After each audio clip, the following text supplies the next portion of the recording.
পরিবারের গন্ডগোল, শিশুর মন ক্ষুণ্ণ। দাদুর কাছে এসে শিশুটি ফেলিয়ে তাকিয়ে বলে, তোমার বাড়িতে থাকবো না, আমরা চলে যাব।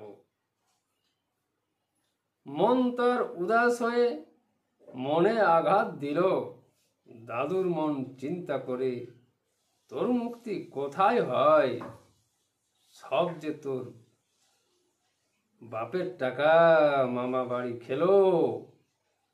তোর বাবা চাকরি করে টাকা কোথায় গেল? এখন বুঝি কোর্টে যাব, তোর মুক্তি নিশ্চয় হবে।